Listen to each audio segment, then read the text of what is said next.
What if the most dangerous enemy you will ever face has been living inside you your entire life?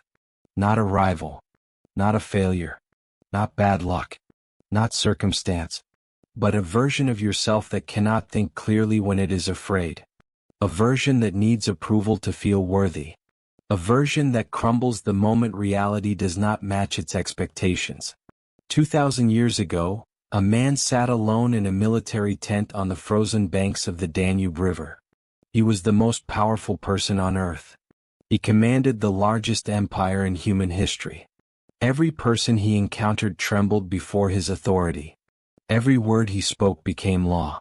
He had access to pleasures and luxuries that most human beings could not even imagine. And yet, every single night, this man wrote words of warning. Not to his generals. Not to his senators. Not to his citizens. To himself. He wrote, "You have power over your mind, not outside events. Realize this, and you will find strength."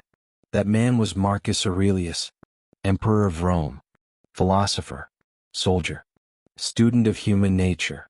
And the book he never intended for the world to read, the private journal of a man at war with his own weakness, would survive 2,000 years and become one of the most widely read texts in human history.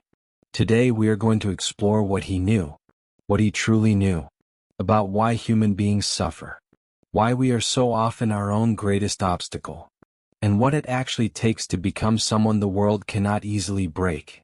Stay with this, because what follows is not just philosophy. It is a mirror. Let us be honest about what is happening to people today. We live in an era of extraordinary comfort and extraordinary confusion. We have more access to information, to opportunity, to connection than any civilization in the long history of this planet. And yet more people than ever feel lost. More people than ever feel anxious, purposeless, hollow, going through the motions of a life without ever feeling truly alive inside it. We scroll through other people's lives and feel inadequate. We chase approval from strangers who do not know our name. We react to small frustrations as if they were catastrophes. We make promises to ourselves in the morning and break them by afternoon. We say we want discipline, and then choose comfort. We say we want strength, and then run from discomfort at every turn. We are surrounded by stimulation and starving for meaning. We are constantly connected and profoundly alone. And the hardest part? Most of us know something is wrong. We feel it. That quiet sense that we are capable of more than we are living.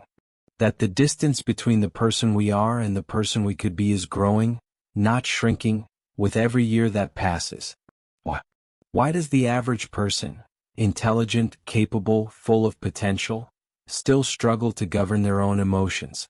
Still crumble under pressure? Still hand control of their inner world over to things that happen outside of them? Marcus Aurelius had an answer. And it is not a comfortable one. He believed the root of almost all human suffering is this. We confuse what is in our control with what is not. We spend our lives fighting battles we cannot win. Battles over what other people think of us, over outcomes we cannot guarantee, over a past we cannot change, over a future that has not yet arrived. We exhaust ourselves on the wrong battlefield. And meanwhile, the one territory that is entirely ours, the landscape of the mind itself, we leave completely unguarded. Stoicism was not a philosophy of cold indifference. It was not about suppressing emotion or becoming an unfeeling machine. It was not about pretending life doesn't hurt. The Stoics were deeply human people. They grieved. They loved. They struggled. Marcus Aurelius lost children. Seneca watched empires crumble. Epictetus spent his early years in chains as a slave. These were not men who were strangers to suffering. What made them different was not the absence of pain. It was the discipline of perception, the trained ability to look at what is happening clearly, without the distortion of panic or pride or wounded ego, and to respond from a place of reason rather than react from a place of feeling. Epictetus, the man born into slavery who became one of the greatest philosophers in history, said something that should stop you completely. Men are disturbed not by the things which happen, but by the opinions about the things. Read that slowly. Let it land. Men are disturbed, not by things, but by their opinions about things. Think about what that means in the context of your own life. The harsh criticism that crushed your confidence for days. The rejection that made you question your worth for weeks. The argument that replayed in your mind for months. None of those events contain meaning on their own. You assign meaning to them. And the meaning you assigned, that is what hurt you. The event was neutral. Your interpretation made it devastating. Marcus Aurelius inherited this teaching and sharpened it into something almost ruthlessly practical. In his private journal, written in the middle of wars, in the middle of grief, in the middle of the crushing weight of absolute power, he returned to this idea again and again, testing himself, questioning his own assumptions, stripping away the noise to find the truth underneath. He wrote, "The first rule is to keep an untroubled spirit. The second is to look things in the face and know them for what they are. Not what you fear they are. Not what your insecurity tells you they are. What they actually are, when you have the courage to look clearly." And Seneca, writing letters from Rome to a young student named Lucilius, offered perhaps the most piercing observation of all. We suffer more in imagination than in reality. The mind, left unguarded, becomes a machine for manufacturing suffering. It rehearses failures that haven't happened. It magnifies insults into betrayals. It anticipates loss and begins grieving it before anything has even been lost. It creates real pain, physical, emotional, psychological, out of events that exist only in the future or only in interpretation. Not because reality is unbearable, but because an untrained mind is always at war with something that isn't even there yet. Marcus Aurelius spent years, decades, observing people. As emperor, he sat in courts of law, negotiated with ambitious senators, managed the fragile egos of military commanders, and watched the full theater of human behavior play out before him every single day. And what he observed, what he recorded quietly, privately, without any intention of being read, is deeply humbling. Most people do not act from reason. They react from feeling. They are not making conscious choices. They are responding to emotional triggers they have never examined. Fear of rejection drives them to people-pleasing, saying yes when they mean no, shrinking themselves to avoid conflict, living a life shaped by what other people want instead of what they actually value. Fear of failure drives them to procrastination, not starting the thing because not starting feels safer than starting and falling short. Fear of looking weak drives them toward arrogance, performing confidence they do not feel, attacking others to avoid examining themselves. And perhaps the most pervasive fear of all in our time, the fear of insignificance. The fear that without recognition, without status, without the approval of others constantly reaffirming that we matter, we are nothing. This fear has found its perfect amplifier in the modern world. The endless scroll. The dopamine loop of validation. The quiet, grinding anxiety of watching your own life and wondering why it doesn't feel like enough. Marcus understood this mechanism. He saw it in the senators who competed ferociously for honors that would be forgotten within a generation. He saw it in men who sacrificed their health, their relationships, and their integrity for a form of recognition that, once achieved, felt immediately hollow. He wrote, "How much more grievous are the consequences of anger than the causes of it? Think about every relationship damaged by a reaction that lasted 30 seconds. Think about every opportunity lost because wounded pride guided the decision. Think about every moment of peace destroyed because the mind chose to fight something it could not change. The cause was small. The consequence was enormous. Because there was no space between the event and the response. No pause. No reflection. No awareness. Just raw, unexamined reaction, and the long aftermath of cleaning it up." Marcus Aurelius understood something that most people spend their entire lives resisting. Character is not revealed in the good moments. Character is what you are when everything is going wrong. When the pressure is real, when the stakes are high, when no one is watching, when there is nothing to be gained from behaving well except the integrity of your own soul. And here is the part that should humble every one of us. Even he had to fight this battle. Every single morning. The most powerful man on earth, trained since boyhood in the discipline of Stoic philosophy, still had to write reminders to himself not to be petty, not to be reactive, not to let flattery corrupt his judgment, not to treat people as obstacles, not to waste the day on what did not matter. He did not win this battle once and keep the trophy. He fought it daily, against every new version of his own weakness. That is what mastery actually looks like. Not a destination, a practice, an ending. unglamorous, and entirely worth it. So what do we do with this? Here are 5 principles Marcus Aurelius lived by. Not abstract philosophy. Not ideas for the classroom.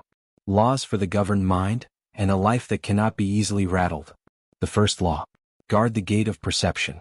Before you react to anything, a harsh word, a public failure, a disappointment, a betrayal, stop. Pause. And ask one simple question. What is this actually? Not what does it feel like? Not what does my pride say?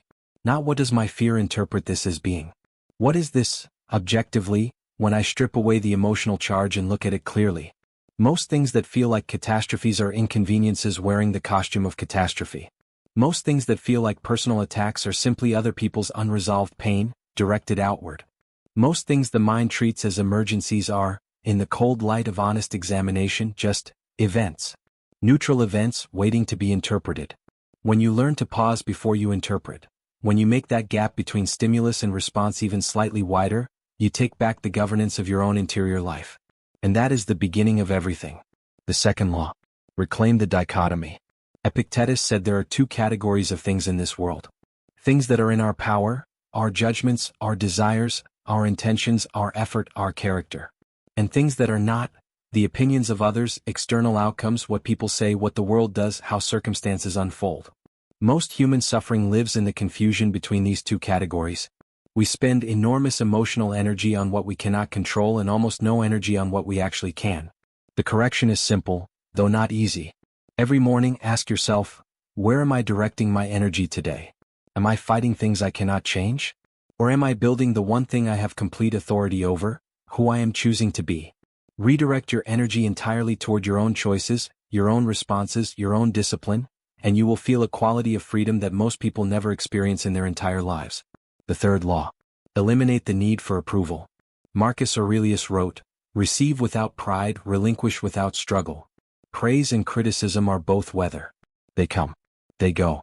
The person who needs validation to feel confident has outsourced the foundations of their identity to forces entirely outside themselves.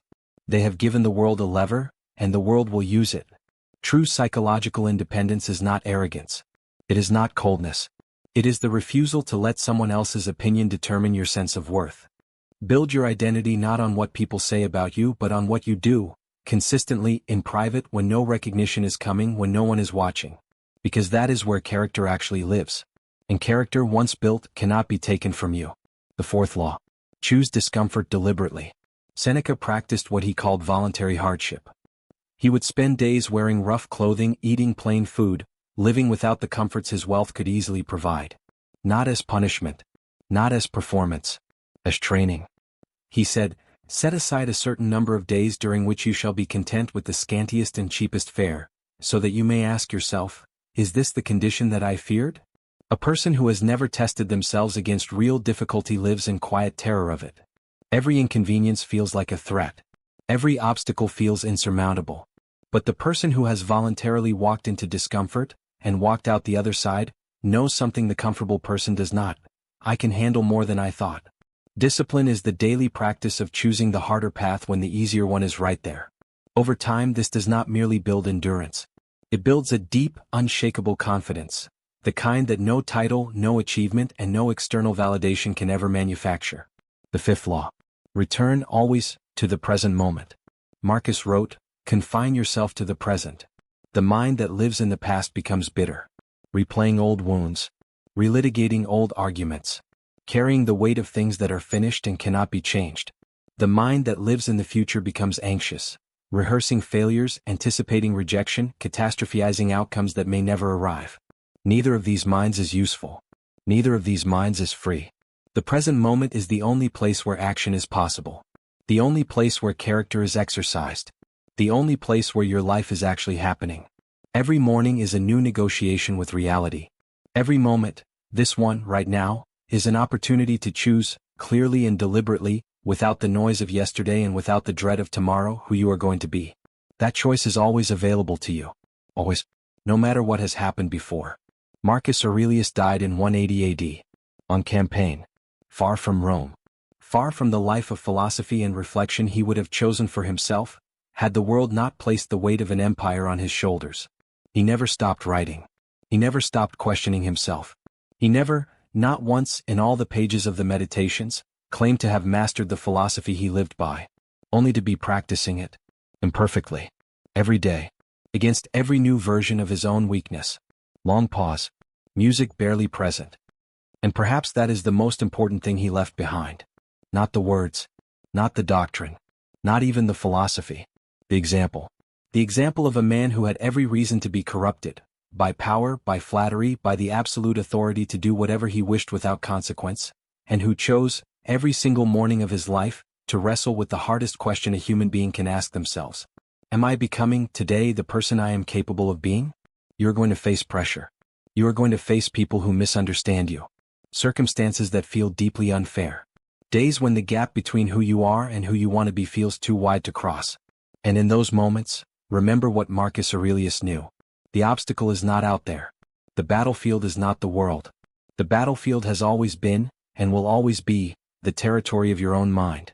Guard it, train it, govern it, and everything else in your life will begin to follow.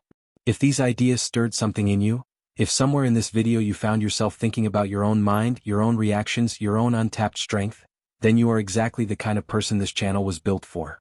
Warrior philosophy exists for those who take the inner life seriously. Every week we bring you lessons from the greatest Stoic thinkers in history, Marcus Aurelius, Seneca, Epictetus, and others, distilled into wisdom you can actually use in the real world starting today. If this added something to your life, subscribe. Share it with someone who needs it. And remember, the work is never finished. It begins again tomorrow.